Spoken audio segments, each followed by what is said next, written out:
What's up, guys? Welcome back to Deck Tech for Decks, and today our weekly budget build is the Howling Abomination. I like this guy because he has everything you need tacked onto the card. He's got haste, a way to gain trample, and a way to buff himself. The only thing we're missing is hexproof or indestructible, which there's a ton of low-cost green spells that do that. We have instant and sorcery cards that do that target our commander, which is what we're trying to do. We're trying to cast 3 cards that target our commander each turn, getting him to 11 power. Notably, once he's at 11 power, all we need is 1 card to give him double strike, and your opponents are out of the game. So that's what this deck can do. Additionally, we are running some cards that value off of us targeting our creatures and some cards that value off of having high power creatures because our commander is going to be massive. So without further ado, let's get into this deck tech. This first category is all about casting multiple spells a turn. We have Krark the Thumbless. This is going to be amazing because we have to target our commander with our spell before it resolves. So even if it goes back to our hand, our commander is still going to get the +2/+2 and deal the damage. Additionally, if we double it, we get double the value. So it's a win-win either way. Runaway Steamkin. This guy's really flexible. We're going to be casting a lot of red spells. If we go ahead and cast 3 red spells, this guy's ready to pop off. Notably, we can save that and use it next turn too, so you don't have to use it immediately, which is really good. Stormkiln Artist is also a version of this, but in the form of treasure tokens, which is just way better. Mana Geyser is another insane card in the deck. We're going to add a ton of mana to our mana pool, and we're going to be able to storm off that turn. Someone's going to die, let's be honest. Dual casting. This one's really good, especially whenever you tack it onto a Thermo Alchemist. Now, this is kind of Magical Christmas Land because we have no way to tutor for both of these cards, but if we so happen to have both of them on the battlefield, you go ahead, untap them, you can tap them again to copy the spell. Additionally, add a Stormkiln Artist onto this and you've got yourself an infinite amount of spells. Notably, if that scenario ever happens, we're just going to kill everybody because of our commander's ability to do 2 damage whenever it becomes the target of a spell. Moving on to our next category, double the power. We have Teamer Battle Rage. This one just gives him double strike. Additionally, remember, if we cast 3 spells, he's an 11/11, and we're going to take someone out if we have double strike. Assault Strobe, again, just double strike, and Raking Claws, double strike. Two-Handed Axe. This one not only gives double strike, but if we cast it, we can go ahead and get an equipment version of it that just doubles his power whenever he attacks. Additionally, we do run Unleash Fury. Notably, doubling his power is very different than double strike because we have a lot of cards in the deck that value off of just big power creatures. So Rishkars Expertise, we're going to draw 22 cards instead of 11. That's really good. We also run a lot of protection. We have Tyvar's Stand, Gaia's Gift, Blossoming Defense, Vines of Vestwood, Ranger's Gill, Hapatra's Mark, Sheltering Word. Notably, Sheltering Word, we're going to gain a lot of life. Snakeskin Veil, and that's going to do it for our protection. This is going to make it to where they can't remove our commander because he's going to be a pretty big target after we take out the first player. Let's move on to the supporting cards in the deck. We have Gutter Snipe. This is going to be amazing because it's just going to double up on that damage, dealing 4 damage whenever we cast a spell that targets our commander. That's going to be pretty good. Cast 10 spells, everybody's going to die. Young Pyromancer. This one just creates tokens whenever we cast a spell. Smothering Egg. It's not going to be hard to reach that threshold and transform this guy into Ashmouth Dragon. Now we get 2 damage to point anywhere whenever we cast an instant or sorcery spell. Zada Hedron Grinder. This guy's going to be amazing with all of the previously stated cards. Additionally, all of our cantrips are going to draw us multiple cards, and could you imagine having like 5 copies of Rishkar's Expertise, getting to cast 5 cards for free after that? That sounds just insane, and I'm ready to try that out. Backdraft Dragon. This is going to give all of the instant and sorcery spells in our graveyard flashback. The only thing is this will be after combat, so only use this in a scenario where you're trying to dig and draw more cards because, again, buffing your commander after combat kind of defeats the purpose unless you can take someone out.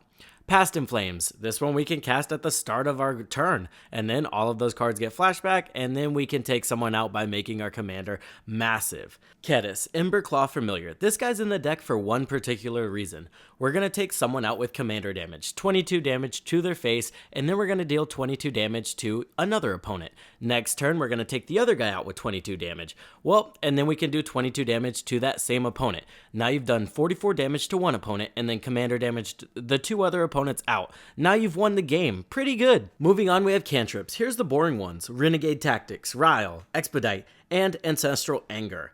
Next up, we have the more interesting ones with Fist of Flames, Verdant Rebirth, and Psychotic Fury. Fist of Flames is going to be really good because it's just going to buff our commander equal to the amount of cards we've drawn each turn. We can draw a lot of cards, right? Verdant Rebirth, that's going to protect our commander whenever he tries to get removed. And Psychic Fury is just a one that gives him double strike tacked on to draw a card. I like it. Moving on to card draw, we have Hunter's Insight, Soul's Majesty, and Rishkar's Expertise. I like all of these cards because, one, they're going to go ahead and draw us cards equal to our creature's power, which is going to be our commander, and he's going to be massive. Additionally, they all target our commander, helping us hit that 3 cards per turn threshold. Season's Growth. This one's amazing. Not only are we going to scry whenever a creature enters the battlefield, but whenever you cast a spell that targets a creature you control, draw the card. Notably, remember, the same thing happens with this as, Krark. Even if we target a creature and that spell gets countered, this will still trigger. Keen Sense. This card's just straight up broken in the deck. Whenever we cast a card targeting our commander, it's going to deal 2 damage to each of our opponents, and we're going to draw 3 cards. That seems pretty fair. Snake Umbra. Honestly, I just needed protection and a way to draw cards, and this is perfect for that. Sixth Sense, this does target him because it's a spell targeting our commander, and it's going to draw us a card. That's perfect for the deck. Naiath of the Dire Hunt. Not only is this going to double our commander's power if we needed to do that, it's also going to draw us a lot of cards because we do run quite a bit of fight spells. Magus of the Will. This is going to be a perfect card to play whenever we are out of gas. There is scenarios where we can cast our whole hand, right? Well, now we need 7 more cards, and this guy can get us there. Dragon Mage. This is a really good late game card whenever we're just out of gas, and now we can just draw 7 cards per turn. Pretty useful. Faithless Looting. I love this card because it just smooths out your draws early game and late game. It can dig you 4 cards deep, so that's all you'll need to do.